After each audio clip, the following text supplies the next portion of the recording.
Member for Bancroft. Speaker, talofa lava. I stand here today and once again pledge my loyalty to Queensland and her people, and that is the most enduring and profound pledge that I can make, with due respect to the Sovereign of Great Britain. But I acknowledge the traditional owners of the land that I represent in this Parliament and the members of the many First Nations that live in my electorate. I thank you for your careful custodianship of the land that we all share. And I congratulate all new and returning members and the new Premier and his team. And I particularly want to acknowledge all my colleagues in the State Parliamentary Labor Party. I think it is rare to have such a large body of MPs who have more or less served contemporaneously. Many of us did come here or back here in 2015, but we have all become a tight unit with tight bonds. I'm standing here in my ulafala. I was humbled to be presented this by the Deception Bay Samoan community by the hands of Siddhartha Hanneman Hunt. And I'm very aware of the status this signifies in Wha Matai, and that's a Samoan way of governance. They are usually worn by tulafale, they are orators at important events. They're made of segments of pandanus fruit and painted red. Now I'm wearing my ulafala because I want to start by talking about the values of my community and the values of the Samoan community. And one of the things that distinguishes our Samoan communities, our Samoan citizens, is how their strong values guide every aspect of their lives. And the main values that I've discovered or see are this: respect for elders and women, but especially to mothers, kindness and caring, looking after the elderly, taking care of people who are in trouble, homeless or parentless, and faiths. Samoan spiritual values are exemplified by their willingness to forgive and their practice of the principle of restorative justice. Forgiving is very important, and as Hanneman said to me, this can be a very difficult thing to do. And the value of raising children. The communal raising of children is a central Samoan community value. Any child who misbehaves can be disciplined by one of the close members of the community. And this is crucial to the Samoan way of life. And many Samoans see this as missing in our broader community. The point I want to make is this: these are not just Samoan values, these reflect the values of all in my community. And I see these distinctive values at work in my community at all times. All you need to do is look and listen. And I especially see these broader community values in our high schools. I hear principals talking about them on speech night. The values of acceptance and tolerance. No matter who you are, where you come from, what is your sexuality, you are embraced, you are welcomed. You are included, you are not rejected.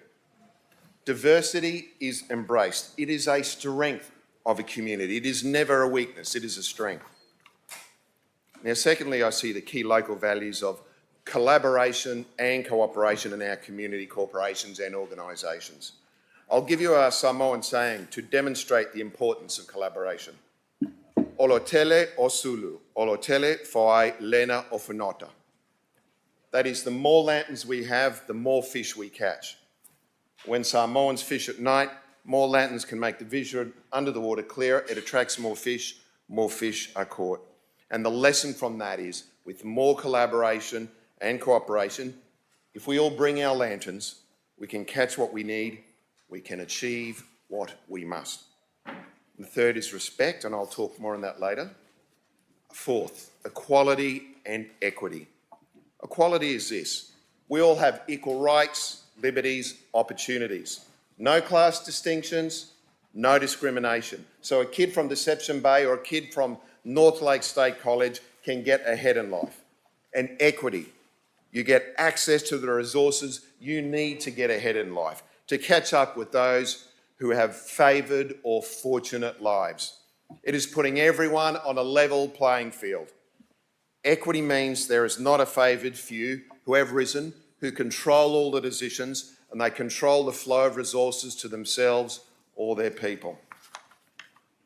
Why I talk about these values is because of this. These Samoan and community values are the values I hold. These are the values that animate me in this position. These are the values behind the work I do and the work that I will do and holding this government to account. And you can see these values in what Labor has achieved after nearly 10 years in government. If you believe in equity and equality, you believe in the importance of a government helping out people with their cost of living.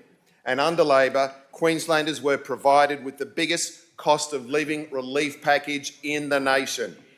$1,000 off electricity bills, 50-cent fares, 20% discount off car rego, $200 kids sports vouchers, free kindy, free TAFE, free apprenticeships. Now, our nation-leading cost of living relief package is a living exemplar of the values of equity and equality. And those same values of equity and equality can be seen in our investment in the health system, creating a health system that looks after all Queenslanders, no matter who you are or where you live. And Labor has always been the hospital builder in Queensland, the only one. We commenced construction of 3 new hospitals at Coomera, Bundaberg and Toowoomba. We started expanding 11 of our busiest hospitals in places like Townsville, Mackay, Cairns, Hervey Bay, the Gold Coast and Brisbane. And our plan was to deliver more than 3,500 hospital beds for Queensland, and it was backed by a mammoth recruitment effort to add thousands more doctors, nurses, midwives, allied health workers, practitioners, medics, paramedics to our health system.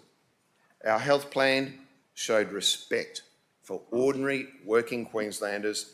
They are deserving of the best healthcare. And you can see that respect for ordinary working Queenslanders in the actions that we took on housing. We believe every Queenslander deserves a safe place to call home, and that is why our last budget delivered more than $3 billion to build more homes, help renters and first home buyers, and delivered the social and affordable housing stock our state needs. More than $1 billion in social and affordable housing projects were under construction or contracted to be delivered.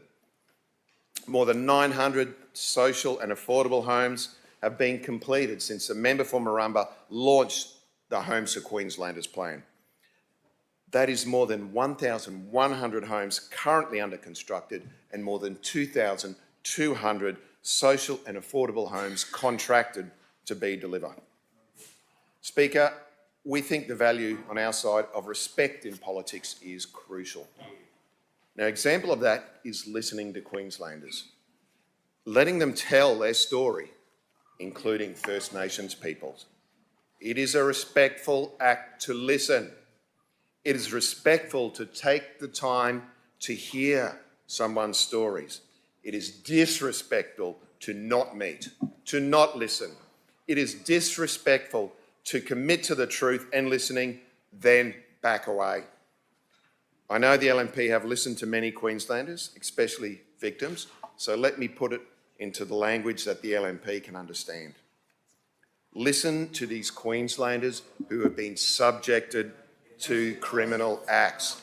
Queenslanders who had their wages stolen, were subject to the most horrific and degrading abuse in institutions.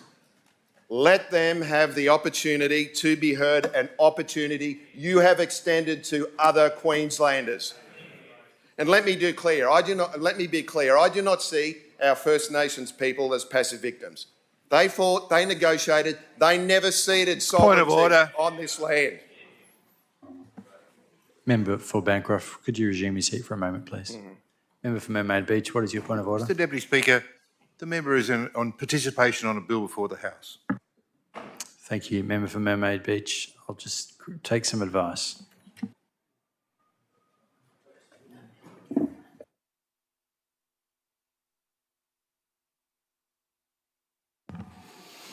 Member for Bancroft, it's my view you are beginning to anticipate debate on a bill before the House on two fronts. I would caution you to please not do that. You have the call.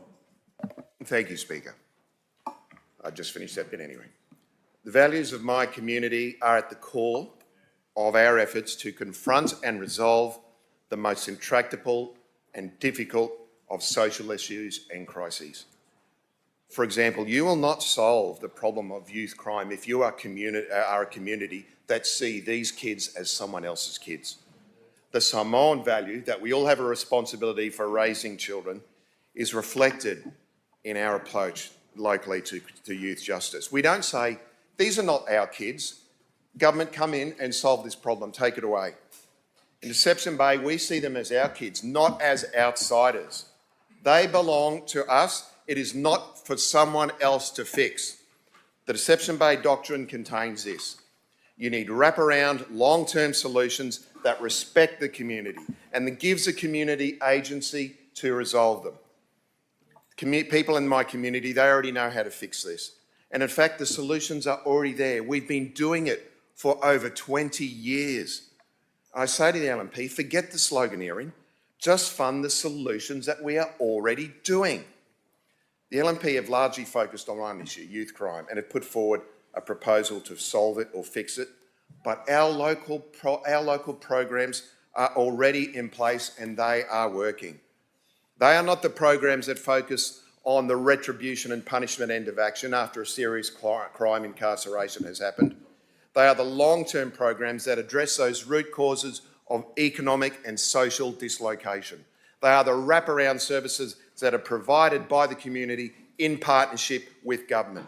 Let me just list some of these programs. Skilling Queenslanders for Work. This is the gold standard intervention and diversion program in all of Queensland. It trains people, it puts them into work. It changes the lives of whole families and it has put thousands of people on the right path. In my electorate alone, it has delivered 80 projects, community-driven projects, trained 3,300 people and it has put 2,200 people into work. Most people have gone into these programs have been referred by other community organisations when they have reached out for other problems or other issues. If you want to invest in gold standard intervention programs, the government must keep funding Skilling Queenslanders for Work at the current level. And they should also invest in programs like the Glugger House program in Deception Bay. Now, that's the earliest intervention program of all. Young mothers and their children are supported at your town, and that is where true prevention starts. Unity, a corporation in my area, run three programs in the diversion and intervention space. There is Yambi, run by Youth Justice. That's been run successfully by Unity for many years. And it includes intense engagement and case management for young people who've already been in contact, perhaps, with the youth justice system. It rebuilds their relationships with their family and the community. There is a push program which puts these young people into a bicycle workshop. Young people diverted from offending, they get their own bike to repair or build, and they do it with mentors in there, spending their time with mentors. A really successful program, but it has no funding. Schools are constantly referring students into it, and a lot of First Nations people have done that one. Unity finds the money to do this program somehow, and they have an Indigenous Pathways program funded by the Gambina Foundation from Victoria. No government funding, once again. They do case management in schools where young people are mentored by First Nations role models. It's a 3-year commitment for each student and there is a bursary involved. And in North Lakes, the YMCA run the Queensland Youth Partnership Initiative. It's a diversionary program that runs on a Thursday night. It's done with Westfield, QPS and local community partners.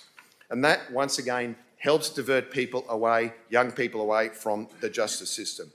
Speaker, these are just some of the programs that already exist that protect and divert. We have a strong values foundation in my communities, and those values are the basis for many successful programs run by the communities. And I say to the government, sloganeer all you want, but the gold standard programs are already there and you need to fund them and not cut them. Speaker, I want to finish by paying tribute to all those people who have joined me together on the Labor campaign in Bancroft. Like all of our volunteers, they did it with good grace, they did it with humour, but they did it from a basis of serious determination. They were led by Janelle Head, our campaign manager, and there are so many. too many to name, and I do thank you all from the bottom of my heart. They believed and they acted. But I do want to pay special tribute to Jenny Foster. I first came across her when I was door knocking for my first election campaign for council in 2000, and I made a note. The lady with the stone driveway in Claverton Drive is a supporter. This was our 8th election together, and it's true, I could not have done it without her. And of course, I want to send my biggest thank you to my family. Sian is an extraordinary woman, accepting all the drawbacks, disappointments and absences that come with a political life, and she has done that with incredible grace. And I'm so proud that she now gets to start a new career as a teacher, and now it is her turn to follow her dream. Now, my children have only ever known a political life. Guy was literally a babe in arms in 2012 when I announced I was going to run for mayor in Moreton Bay, which I'll point out as an aside is the only election of those 8 I've ever lost. And I also thank my campaign manager, the member for Moray Field, who's led. Yeah, no, it wasn't his fault. It was mine. Guy is now as tall as I am, as typical as a 14-year-old as you would expect. But yeah, yes, we all have our hockey in my family. But I'm now starting to see some real thoughtfulness and depth to his character, and I'm starting to glimpse the man that I hope he can become. Rebecca starts high school next year. She has started on makeup and sassiness far too early for my liking, but I secretly admire her way with words. She cannot be beaten in an argument. She is relentless and she has the ability to make a sharp point in just a few words. Maybe politics will be her calling. And Arabella was the first of our caucus babies from 2015, and she is a free spirit. We told her she is our woodland sprite, and she embraces that carefree identity with a beatific smile that makes my heart sing. And a big thank you to the other side of our three-sided rock, my sisters Gillian and Elizabeth. I've spoken to them in my address replies many times before. And to my mother Margaret, who stood on a booth with me again. She's 83, she needs a walker, but she stood with me, she stood behind me every single time. I thank you. I want to quickly finish by thanking my electorate staff, Janelle, Nicolina Roblensky, Huxley Babrowski, Lockie May, and the volunteers, as I've said, so many of them there. But I want to point out people like Mark Smith. I want to point out people like Colin, Jennifer Whitlock and Vern Feeney. I want to point out there are far too many. I shouldn't really have started on that. But what I want to say is I've talked about the values today. I started talking about the Samoan values, moved into talking about community values and Labor values. All of those are reflected in what I do every day. All of those are included into what we do here on Labor, and we will exercise those values as we continue to hold this government to account. I thank you.